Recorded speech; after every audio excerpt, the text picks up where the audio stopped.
Hello mga Mars! Sa araw nga na ito ay meron kaming mga gawang pa-order. Pero ito muna yung mga ganap namin kaninang umaga. Ang mga nalutong paninda namin sa araw na ito ay mga pansit lang na pang-almusal. At yung mga piniritong ulam nakapartner ng sinangag. Wala na muna kaming display ng mga panindang kakanin sa araw na ito dahil pahinga muna sa luto at sa puyat. 7:30 ng umaga nang kami ay makapagbukas ng tindahan ay marami na kaagad kaming mga customer. Kaya lang hindi pa kumpleto dito itong aking mga panindang pang-almusal dahil nakasalang pa ang pansit bihon, sinangag at yung mga piniritong ulam pang-almusal. At sobrang napakaabalang araw nga ito sa amin ni Mr. dahil maliban sa mga lutong pagkain namin na paninda dito sa pwesto ay gagawa pa kami ng order sa araw na ito. Ang kagandahan lang dahil nung araw ng Martes, rest day namin ni Mr. kaya nagawa kong i-prepare yung mga gagamitin ko para sa pa-order ko ngayong araw. Ito nga ginagawa kong chicken cordon bleu dahil na-marinate ko na ito ng buong magdamag. Kaya nang matapos ko lahat maluto itong aking panindang pang-almusal ay binalot ko na siya ng aluminum foil para naman mapasingawan ko na sa steamer. Ito nga pala ang paraan ko ng paggawa ng aking chicken cordon bleu. Pagkatapos kong mahiwa ng manipis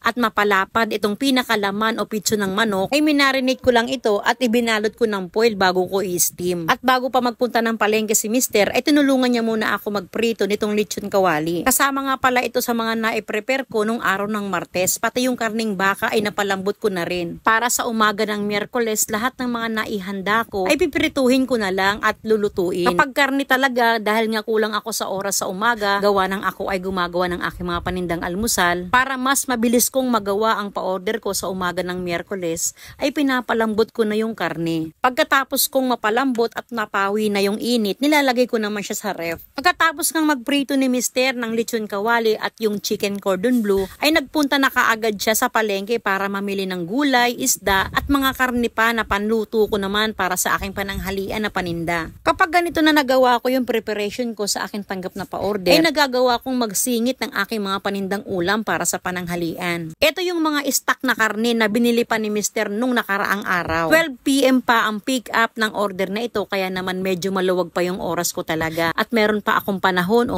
oras na maisingit ko yung mga luto kong ulam na paninda. 11:30 bago magpananghalian ay natapos ko nang lutuin yung order ng aking unang customer. At dumating na si Mr. galing sa pamimili. Tanghali na nga nang siya ay mamalengke kaya tanghali na rin siya nang siya ay nakarating. Pero ang lulutuin ko na lang sa pinamili niya ay gulay at yung mga isda. At hindi ko na dinamihan yung mga luto kong putahe sa ulam dahil meron akong nakalimutan na meron palang nag-order sa akin at hindi ko na malayan na siya pala ay nag-send ng payment nang hindi ko alam at sobrang pasensya na talaga sa customer ko na ito dahil yung oras ng kanyang order ay 12:00 ng tanghali. Kaparehas ng oras ng aking unang customer. Kaya ang ginawa ng admin ko na laging busy ay pinakiusapan na lang siya. At mabuti na lang pumayag si customer na before 3 PM ay ma-pick up yung kanyang order. Sa oras ng 12:00 ng tanghali ay tinatapos ko na yung mga luto kong ulam na aking paninda. At ang sunod kong gagawin ay ang pa-order ko naman sa aking ikalawang customer. Habang ginagawa ko yung order na Bake Mac at yung puto cheese ay nakababad na yung noodles para sa palabok para sa aking pangatlong customer at piniprepare na rin yung pork lumpiang Shanghai na order na aking nakalimutan. Medyo matagal at komplikado yung nakalimutan kong order kasi ang order niya palabok at yung lumpiang Shanghai. Ang matagal dito ay yung pagbabaklas ng wrapper at pagbabalot. Bago mag 2:00 ng hapon ay natapos ko yung order ng aking ikalawang customer. At 2:30 naman ng hapon nang matapos ko itong order ng aking pangatlong customer na nakalimutan ko nga. Kahit nakakapagod ang araw na ito ay sobra naman ang pasasalamat ko dahil nagawan ko ng paraan yung order na hindi ko na ilista dahil